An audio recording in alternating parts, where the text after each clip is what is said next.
you started your public service as a volunteer. Yes. So in short, in your own way. So yung paglilid ng isang distrito is malaking influence mo sa mga tao na kailangan mo silang influence na gumawa ng mabuti kahit sa maliit na paraan. Na yung tulong na ibinibigay mo, hindi mo kailangan ng media or whatsoever.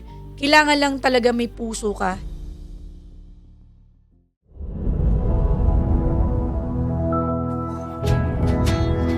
This is about you. Be the master of your own life. So angkinin mo muli ang inyong oras. Let your ambition be guided by faith. That, my dear friends, is what makes a life worth living. So always pause, always ask, always wonder, what's next?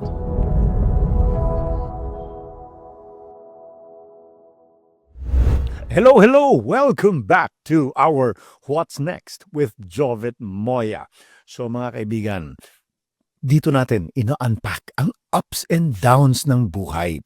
Dahil sa podcast na ito ay pinapaalala namin sa inyo, hindi ka nag-iisa sa biyahe ng buhay. Yan. Okay, so maraming salamat sa inyo sa mga sumusuporta at unti-unti tayong lumalaki ang Barangay What's Next with Jovit Moya. Kaya click subscribe, click follow, and syempre mga kaibigan, ikalat nyo na rin sa mga friendship nyo, sa mga relatives nyo, yung kamag-anak incorporated nyo. Tell them, eto, meron tayong YouTube, meron tayong TikTok, may Spotify, may Facebook, may Instagram. Kumpleto tayo mga kaibigan. So dito nyo matutuklasan, dito nyo makikita na wow, yung pinagdaraanan nyo, meron din pala nagdadaan sa ganon. Yung mga inspirasyon na hinahanap nyo, nandito rin po. So alam natin mga kaibigan sa buhay, madalas nating tinatanong, no?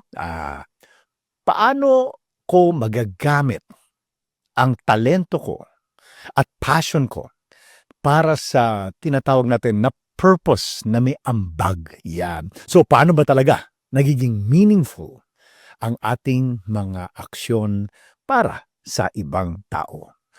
Minsan mga kaibigan, ang mga sagot sa mga tanong na ito ay hindi dumarating kaagad.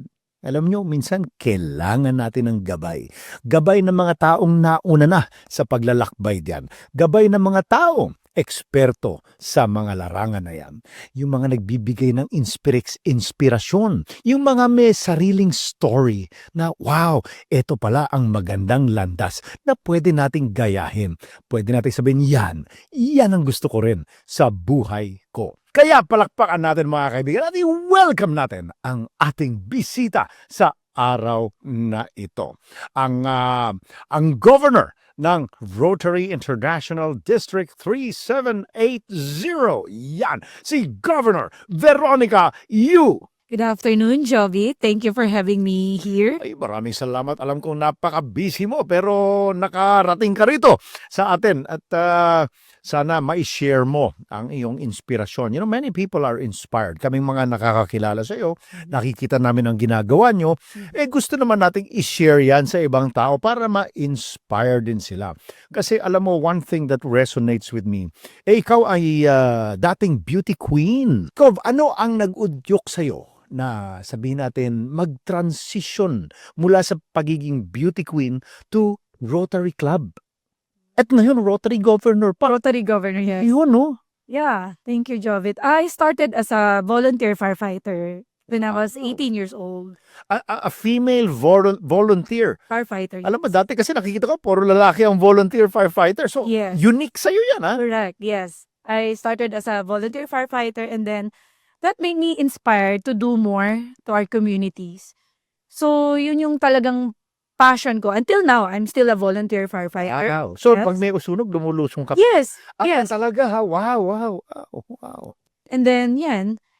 Before ako naging Rotarian, and then, syempre, tumutulong na kami. Rumiresponde kami sa sunog. I'm also an emergency medical technician. Aba, talaga, ha? Yes, Wow. I also treat patients.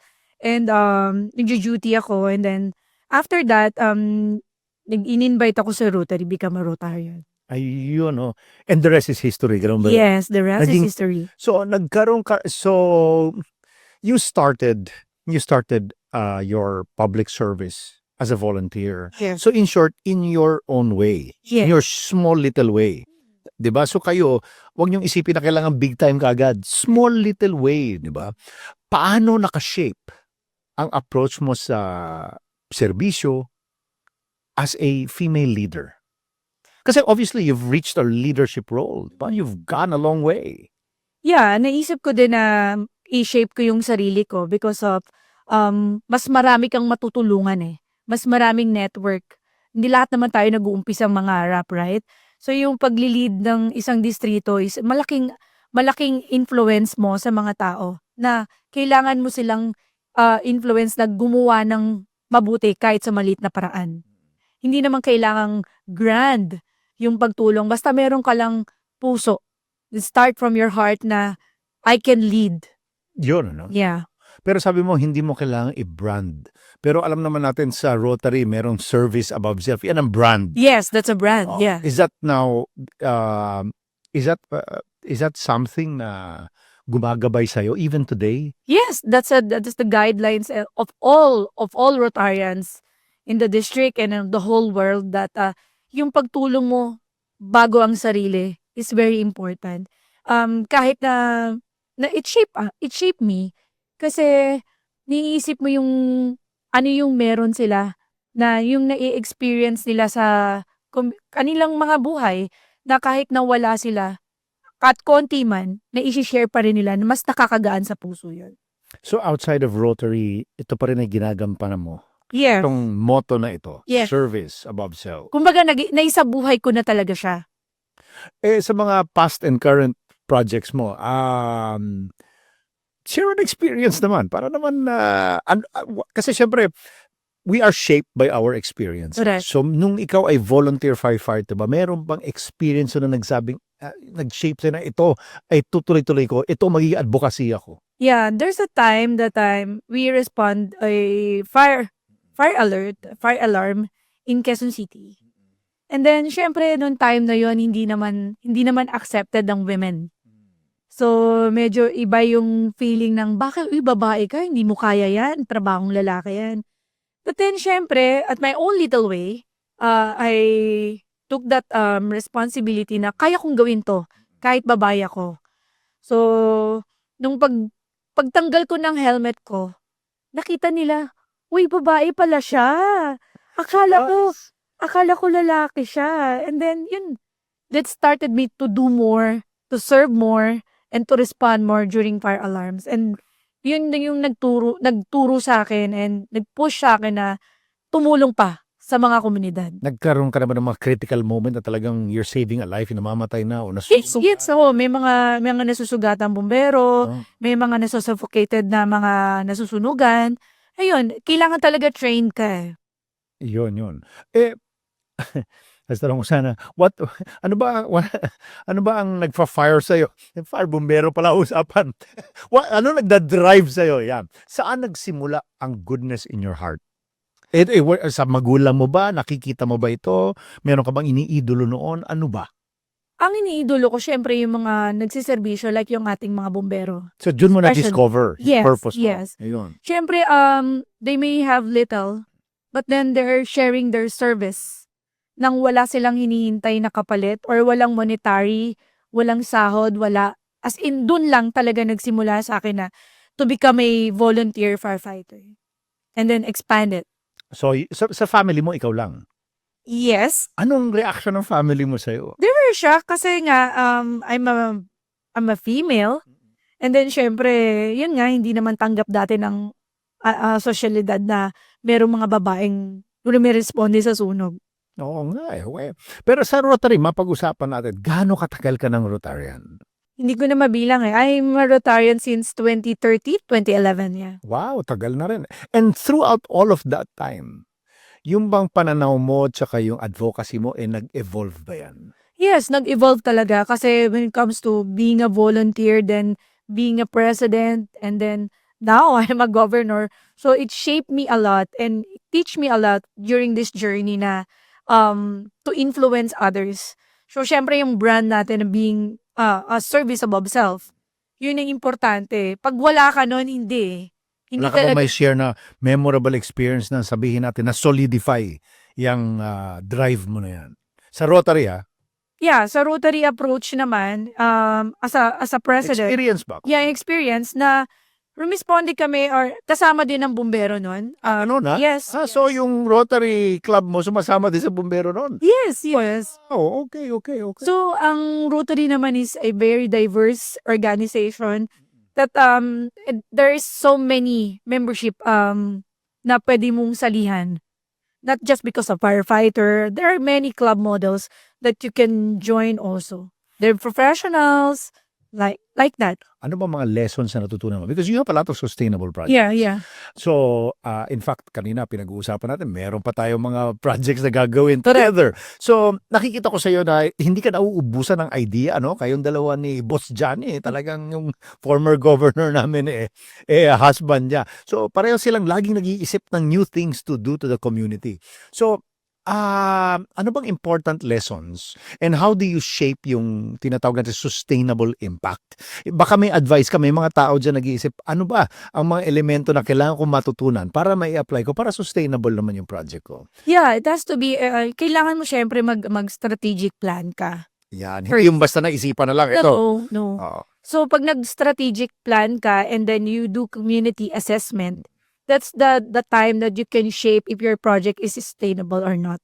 So, systematic dapat. ang approach. Correct. Because Rotary is a very, very organized organization. Kaya kanina kinukwento mo yung yung Rotary, how organized it is, how it shapes leaders. Expand mo naman. Yeah, it shapes us because being a Rotarian, you can invite more speakers to influence, to teach you, to become a leader, mga ganon.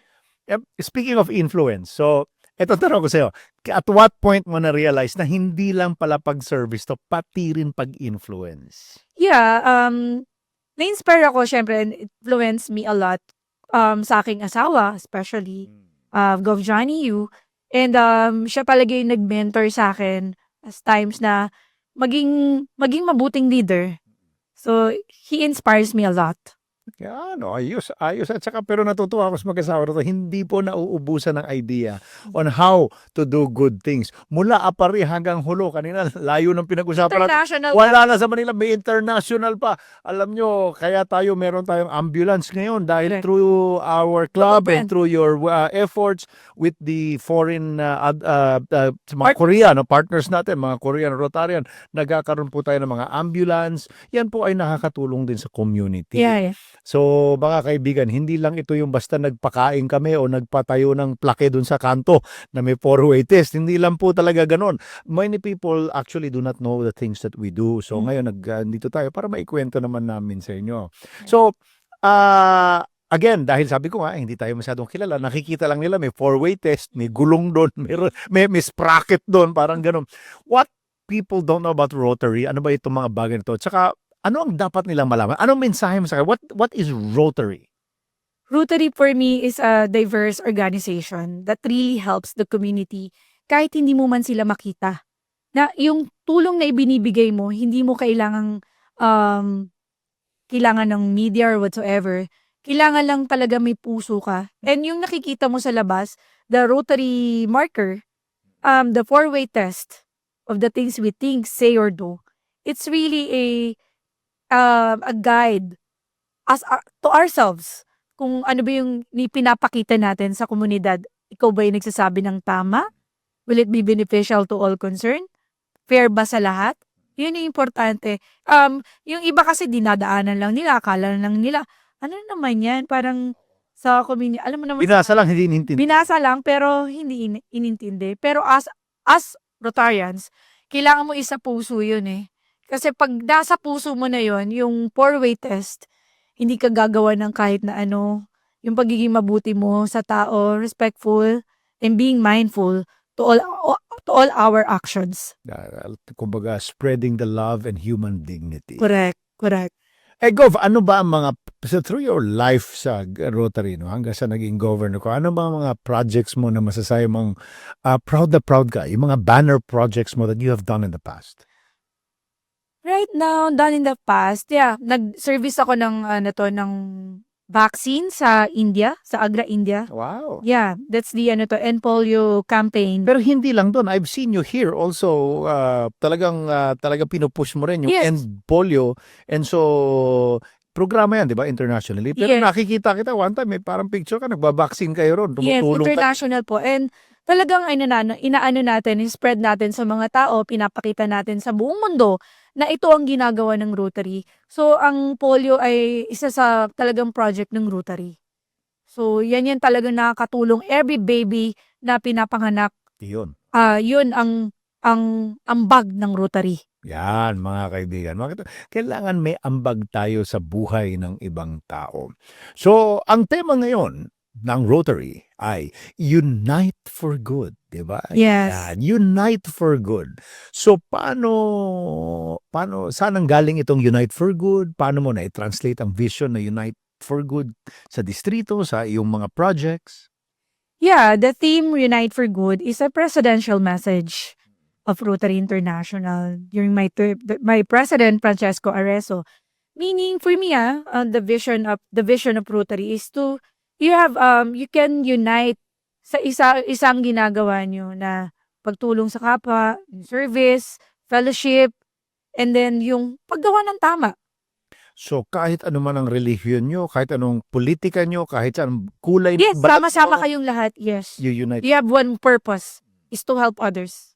Yun ay, Yan ang Unite for Good. At saka ito pong Rotary, hindi lang po sa Pilipinas to, kahit sa bansa ka magpunta, Buong mundo. may Rotary. And I believe tayo lang ang club na kasama ng United Nations, di ba? Parang kapartner. Yes, we have a one seat in United Nations. We are 1.2 million Rotarians all over the world. Kita niyo yan, meron po kaming one seat sa, we are the only organization Yes. na merong one seat sa United Nations. So yan, mga kaibigan, ha? Ano naman ang advice mo, Gob, ha? To those who want to create a social impact pero hindi nila alam kung paano magsimula. You can ask the kahit saan naman may Rotary Club. So you can reach out sa page ng isang distrito na you want to be part of Rotary. How old do you have to be para... Doesn't need to be. Kasi ngayon naman, very diverse naman tayo. Meron tayong Rotaract na 18 above. Oh, ha? Yan, ha? So meron tayong Interact, mga teenagers, they can join. Community-based or school-based, they can join Rotary. And then Rotarians, yeah. When you started helping out, di ba? May nagbago ba from that time until now or lalo pa na-strengthen? Lalo pa na-strengthen. Kasi maraming challenges, of course. Hindi natin yan maiiwasan. But then, dun ka masya-shape eh. Your purpose. Bakit ka nandito sa organization? Bakit ka tumatagal dito sa organization? Because of service. Pag service lang ang iniisip mo, na wala kang ibang iniisip, tatagal ka sa organization. No matter how bad or good experience is. Mas maganda, syempre, good. Kasi yung service, dapat nangingibabaw yan. Yes. Kaysa sa politika. Correct. Kaysa Ayaw sa drama. Rotary International is non-political organization. Kaya lang, alam mo, human factor. Kahit anong organisasyon, talaga, minsan may mga pasawa. Tayo yata yun, politika. Hindi, pero ito naman ang masasabi ko dyan. Maraming tao ngayon na hindi pala sali, lalo na yung younger generation. Ano ba tawag dyan? Gen Z? Gen Z, Gen Alpha. Basta kung ano yung mga Gen na yan, yung mga younger ones, parang hindi na sila pala sali. Nung araw, nung panahon natin, siyempre, sali ng Rotary, ako, Mason, di ba? May nasa Tau Gamma V. So, tayo meron tayong sense of belonging. Yeah. Parang ngayon, nagda-die down na. Are we encouraging more? Yeah, we need to encourage more our younger generations. Yeah, as you notice, na hindi ganun talaga yung mga generation ngayon na mahilig magtumulong. So, I'm calling all the Gen Zs, the Gen Alphas to join Rotary, and you have a sense of purpose in life. Kasi, yun yung makakapagpa-complete sa'yo as a person. Yung iba sabi, hindi, samahan ng mayaman yan. Di naman ako mayaman. Hindi naman kailangan. Paki-explica nga yan. Yeah. Ayun nga, sinabi ko kanina na ako yung nag-umpisa ako biging bombero. And that's the purpose na, bakit nga ba? Beauty queen ka na nun. Hindi pa. Hindi pa. Ayun, Hindi wow. pa. So nauna pa kasi Ang maraming magiging beauty bombero. queen naghanap ng advokasya. Yes. Ikaw, may advokasya ka na bago ka naging beauty queen. Yes, correct. Aba, wow. Yeah. That umpisan ko yung pagiging bombero, and then as time goes by, Rotarian na ako. And that's the time na sumali ako noong 2022 as Mrs. Universe. Yun no, yan mga kaibigan, yan po. Kaya kita mo, privilege tayo. Nandito ang Diyosa ng kagandahan. Yan. Pero, teka, ito bang mga advokasya mo, ito bang mga pinapursue mo na your pursuit of goodness, Mhm. di ba? Meron bang measure of success yan? Meron bang masabi, oo, nakagawa ako ng positive change. Yes, meron akong ambag sa lipunan. Meron ka bang parang benchmark? Meron ka ba sinusunod na parang measuring rod? When it comes to measuring rod, ang ano ko naman dyan is, ang talagang batayan ko dyan is the sustainability. Yeah, as you mentioned, as you asked before, that how can you come up with the projects na talagang magiging positive impact sa community? Yan, yung sustainability. Kasi kung talagang ginagawa mo na siya, hindi yung talagang rotarize mo na siya talagang ginagawa mo na siya in your lives, yun yung measure mo na, better tong ginagawa ko kasi mas malawak yung network mo, mas malawak yung natutulungan mo, data-driven. Yun, galing, ano? So, what is success for you? Yung wala kang iniisip na natatapakan tao. Wow, Or- that's nice. That's new. Kasi ibang tao sabihin, success for me, naging CEO ako. Pero yan, maganda yan, ano? Yeah, Maganda yan, wala kang natatapakan tao, tumutulong ka sa kapwa ng hindi ka nag-expect. And then yung kung ano lang yung kaya mo. And then, for me, that is happiness. And for me, and that is success. Wow, ayan mga kaibigan. Alam nyo kasi lahat ng mga tinutulungan namin, tinutulungan ni Gob, hindi naman pangalan ni Gob nandun, pangalan ng Rotary. Yes, distrito. So, ibig sabihin, talaga wala kayo na-expect na pabalik. Correct. Kasi, Wala. hindi nila alam kung kanino nila ibabalik. Yeah. Ayun. Kumaga blessing na lang yun. Icing on the cake. Yan. So, looking ahead, how do you envision the future of our Rotary District in terms of service, empowerment? Tayo ba'y pumapasok din doon sa tinatawag na, kasi ngayon usong-uso, di ba, social change? Yeah, oo. Ang nai-vision ng Rotary is yung sinabi mong social change na we need to empower We need to recruit more members, younger generation, to shape them kung ano yung pagiging Rotarian. Yeah. Yeah. So, very important na you nurture them young, start them young. Because I'm a youth service chair before I run as a governor. Ayos. Yeah. What about women empowerment? Siyempre, you want them to have leadership roles, di ba? Yeah. Parang ikaw, parang si Prima, di ba? Yeah. No, so you are strong women. Now, other women want to be strong. They don't know how to be strong. Meron ka, ano yung advice mo para sa kanila? My advice them is to step doon sa inyong mga experiences that will make you tough. Kasi hindi ka talaga maano ng mga podcast whatsoever. Based on your experience talaga. That will shape you as a leader. Yun, doon ka titigas. Yes, doon ka magiging strong. Yeah. Sa mga projects mo ba sa Rotary, do you mentor other women para magkaroon sila ng leadership roles? Yes, I mentor all of my presidents na we need to shape them and influence them, inspire them as a Rotarian and as a president Yun, right now. importante rin, inspire. Yes, kasi kung hindi ka inspired, ay ano yung recipe mo to become a successful leader? Pero bago tayo umalis, just little few personal stuff. May bago kang coffee shop. Saan yan? I would like to plug pa lang yung aking Hana Coffee sa AGA Top Avenue, Manila, near Lasal Gate 3. Please visit us. Ganun ba? Bukod sa coffee, ano masarap doon? Siyempre, yung ambience. Yan. O makapagkape tayo. Prima, kailan tayo magkakape ron? Ayan, bukas. Ayan.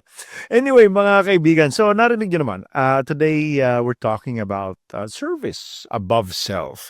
Ito yung mga talakayan na minsan nawawala na sa atin dahil we are so engrossed in politics. Yeah. Parang galit na yung tao lagi. Lagi tayong may galit. Maghanap ka sa Facebook, yung doom scrolling, yung may nag-away, may road rage. Parang gano'n na. Bakit hindi nyo po subukan mag-scroll sa Facebook, sa Instagram, ng mga good things katulad ng ginagawa ng Rotary? Yung magkaroon tayo ng puso sa pagtulong at pagrespeto sa dignidad ng bawat tao. Right. Mga kaibigan, ang dami pong taong nangangailangan and sometimes hindi natin kailangan ng pera.